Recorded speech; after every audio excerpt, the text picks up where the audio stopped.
Backstage at the National Black Theater. They just wrapped up the Melanin Conference, and I have the pleasure of being here with, y'all seen him in the Hidden Color series, Brother Kaba. Some of y'all might know him as Booker T. Coleman.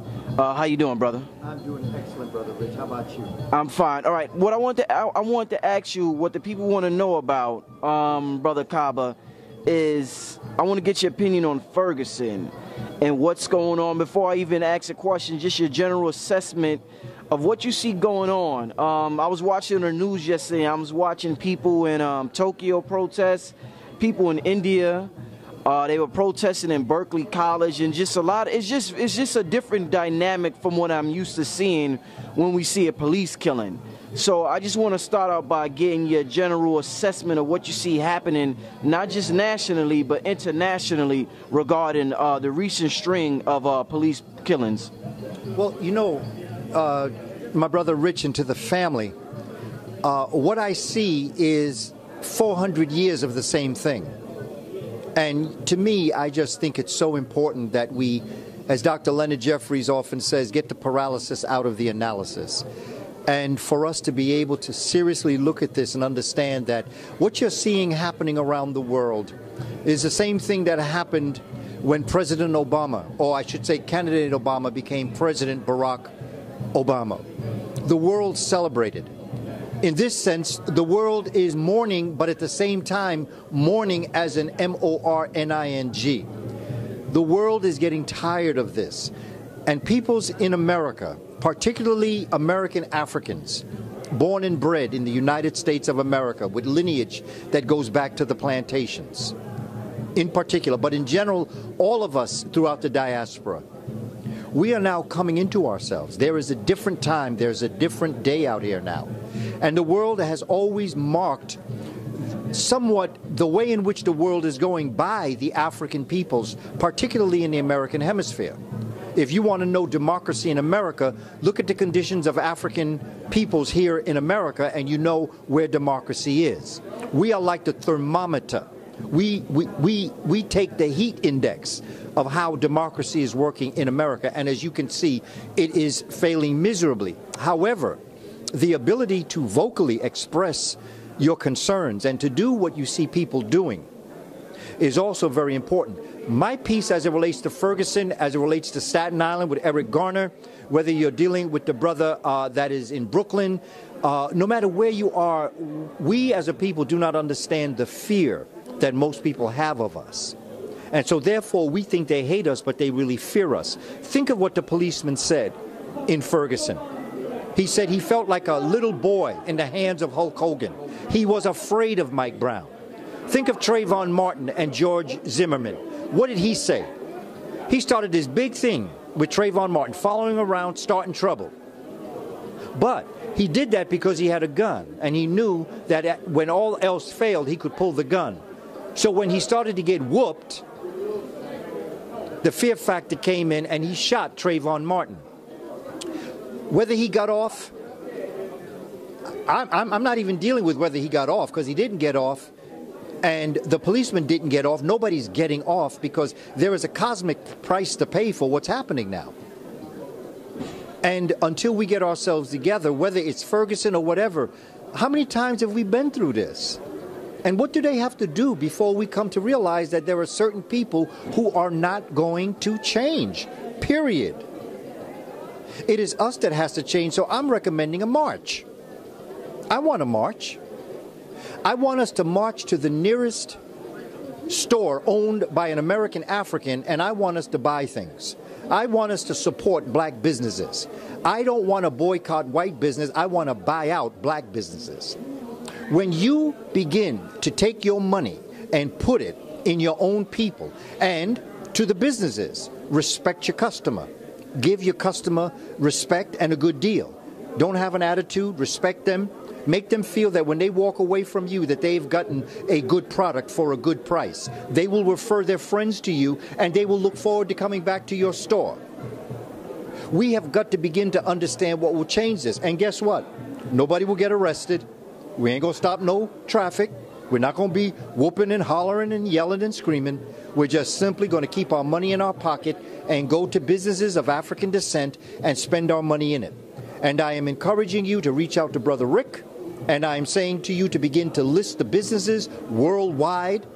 List them in your own particular community and let people know where they can purchase, whether it is a cleaners where you get your clothes clean, whether it is in a restaurant, whether it is a place, whatever it may be.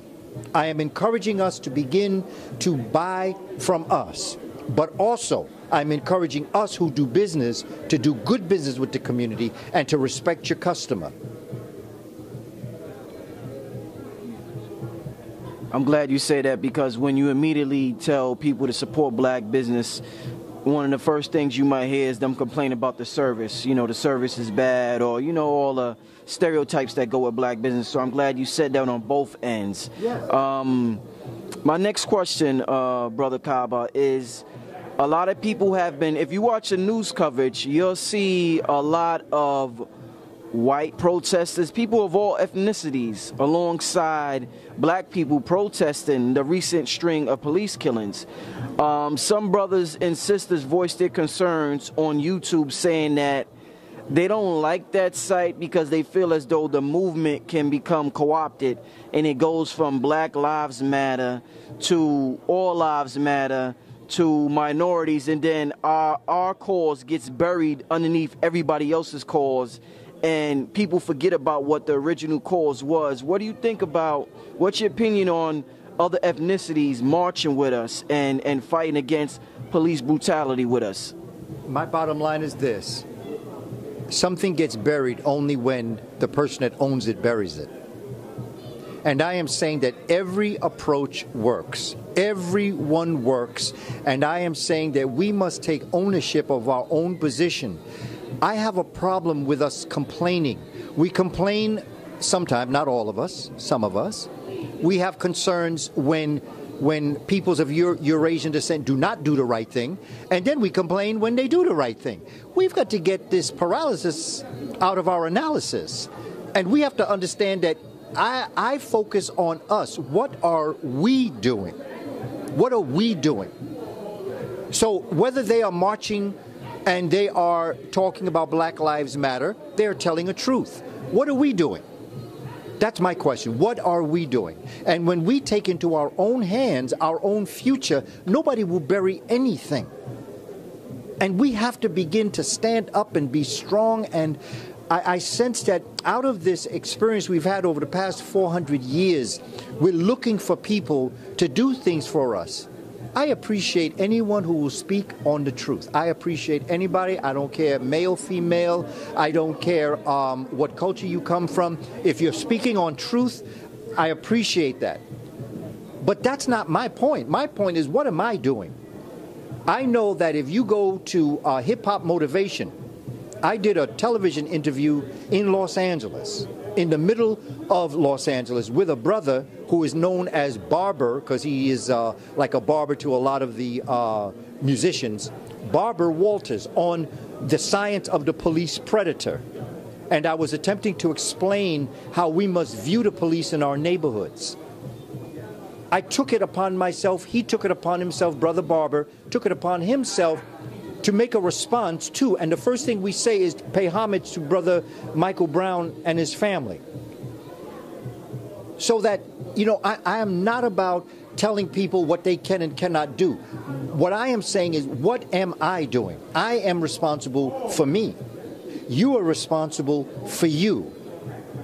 So that we have got to take into our own hands our liberation and our emancipation, and to show our children, and to be with our children, to stand righteous with our children, and do what's necessary. I don't care who is marching. What are we doing? We have to do something. Get into those black stores. Start to buy things from them. Because if peoples of Eurasian descent are going into these stores and supporting the black business, and we are not going in there, why should black businesses serve us? That goes against the economic principles. We have got to be going into the stores, just like you see the vendors that are out here, just like the business that I have, the business that my son Heru has. You know, we are the small businesses of the black community. I happen to sell educational materials, oils and incense and sometimes T-shirts, but my bottom line is that I try to do good business with black folk. And it's important, and the respect that I have for my customer. But I've also had people of other cultures come and buy my DVD. Am I going to say, no, I ain't going to sell to you? So we have got to seriously look at where we're going in the future and get to paralysis out the analysis, stop from being intellectually crippled, and do what's necessary for our people, particularly our children, so that we can bequeath to them, so that they can inherit from us a world of dignity, respect that follows the laws of Ma'at. Balance and truth and justice, harmony, reciprocity. That's where we need to be. So me not business other people. Me not judge less judge I. It's about us. And that's what I'm dedicated to us. And nobody will bury. I've been around for a while. Ain't nobody buried me. Ain't nobody buried my teachings. And ain't nobody gonna bury me, because you can't bury who walked the earth. I walked the earth. I will be buried the day after forever.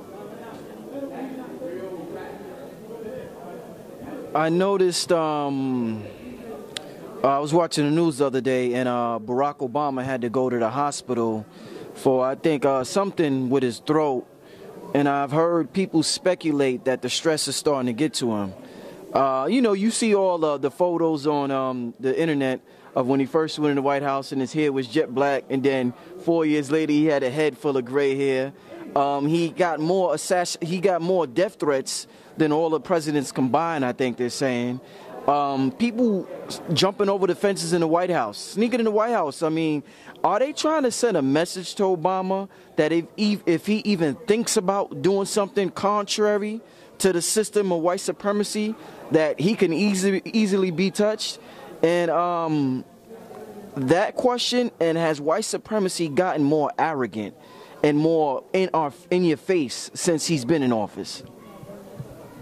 Well, I think the stress of being the most important human being on the planet can get to you. I believe it was acid reflux that they said that he had, and I believe that it is very possible that the job that he does and the work that he does could put pressure on him as an individual, and whether it is or not, you know, I don't think anybody's going to do anything to him. He already has challenged the principles of white supremacy. I don't know if we've analyzed him properly because he's still in office. So therefore, we are getting caught up with what we see happening right in front of us. I believe that when he leaves office, he probably will have some of the greatest lessons that we as black folk could ever learn, because he, of all the people in the world, know more things about what really goes on in the inner workings of this world than him.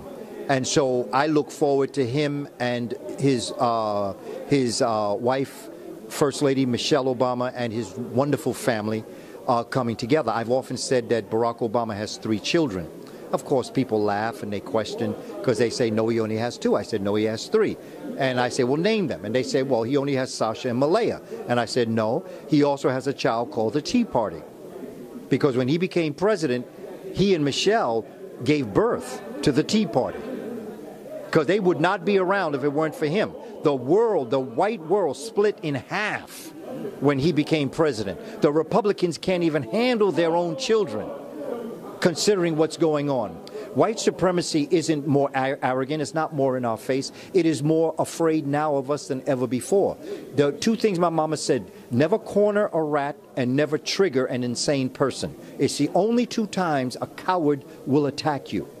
White supremacy is in the corner. It's on the ropes. It's dying. It's been beat up. And now this is the death throes. This is when the body flexes out after rigor mortis is set in. They're dying, and this is their last stand. It's over. It is over because we as African people ushered in every other movement that exists in the world today. And this is why people watch us, to see what the American African is doing, because what we're literally doing is that we are now moving the women's agenda forward. We are now moving the Spanish-speaking, Hispanic agenda forward. We are now moving the Asian agenda forward, because immigration is not just about Spanish-speaking people. There are Asians, there are Africans, there are people around the world coming to the United States. And this is frightening the very foundations of what white supremacy is. It is arrogantly ignorant, and it is ignorantly arrogant. And it is dying, and it's showing its face because, well, I have nothing else to give, so I might as well give it all I have. So what you're looking at right now is the final days, where they're finally giving up what they know that they never had a hold of. We are like a panther that they have been swinging in a circle. They are too tired to keep swinging us, but they're scared to death of what's going to happen when they let us go. One last question, Brother Kaba. Some have suggested that due to, our history with white supremacy, that the only solution is complete separation from the system, and that integration actually didn't work in our benefit, and that their biggest fear is that we have a nation independent of theirs. Do you think that complete separation is the only answer, or can we coexist in a system together? Because a lot of the signs I've seen at the protest said, this system isn't broken, it was designed like this. This is how it's designed. It's working perfectly fine. There's nothing wrong. This is how they intended it to be. So what's your take on that philosophy of completely separating from this system and white people? Well, we are already completely separated, for one thing. We may not be physically, but basically we are. And the bottom line is that what is white supremacy is going to become a minority amongst peoples of European descent. And so that, the idea of white supremacy or integration or whatever we're dealing with, the issue really is the fact of what are we doing? It's not about them, it's about us. See, I don't focus on them too much. I focus on us. We spend a great deal about, well, what's going to happen with them? No, what's going to happen with us? That's what I want to know. I want to know our economic system, our political plan, our educational plan. I want to understand that, as far as I'm concerned, it means absolutely nothing to me as to what they're doing. It is about what we have to do in order to move forward as a people to get ourselves together. Even the so-called Eurasian marchers, again, it is not about them. We were marching long before them. It's like when we give credit to so many peoples of European descent for the Underground Railroad. Black folk were not waiting around on the plantation hoping that white folk one day would help us in the Underground Railroad. We had the Underground, in fact, the Underground Railroad, the first place that the Underground Railroad headed first was down in Florida. The first place was not traveling north, it was traveling down south in Florida. That's where the first Underground Railroad landed. That was the first tracks laid. And then we came north. The point I'm making, we have to stop wondering about them. We have to start demanding about us what we have to do. We're spending too much time. They have put in our minds, it's something I heard Damon Dash say in one of his presentations when he was talking about what he had done to develop the music industry and what he did. He said the one thing that they had over our minds is something he cut loose that allowed him to do what he did, is that they will make you believe that you can't do it without them. Not only can we do it without them, we did it without them for millions of years before they depigmented themselves away from us in the first place. We give them too much credit. They are heading towards a dangerous place. Even if they got rid of every black person, and every black person, no matter what language you spoke, even if they got rid of every woman, and there was only a bunch of European men existing, they would then start to fight amongst themselves. And then when that one man stood standing, he'd put a pistol to his head and commit suicide. They are on a death route. They came out of the ice of death. They are heading towards a life of death. And right now, we have got to spend this time getting ourselves together, family. You want to march? March to a American, African-owned store. And don't boycott white stores. That's not the thing. Buy out black stores. We've got to begin to realize that we've got to now move to the point where we will become self-sufficient, and we did it. The Honorable Marcus Mosiah Garvey showed us we could do it. The Honorable Elijah Muhammad showed us we could do it. There were civilizations and little nations within America that showed we could do it. The slave quarters showed we could do it. So we have got to begin to look out for ourselves, because every moment thinking about them is a moment that we do not think about ourselves. We have to be about us at this point. Leave your contact information for people that want to get in touch with you. Email me. Email me at Kamene777 at AOL.com. KAMENE 777 at AOL.com. You can email me. Come and like my page, Panther Prince Per Ankh. PANTHER PRINCE PERANKH. That's my educational page. I'm past my limit with my personal page. Now I have an educational page. I put information up, all education. My personal page has other information, but for the most part, my educational page is attempting to contribute the educational aspect of my life, which is my passion, and which is what I've done all of my life. Contact me. I'll send you my study guide. Or you can go to www.pantherprince.com, which is my website. PANTHERPRINCE.com. I have information you can download from there for free. Let's get it together, family. Let's keep on keeping on, because it ain't over till we win. Thank you, brother. Hotep.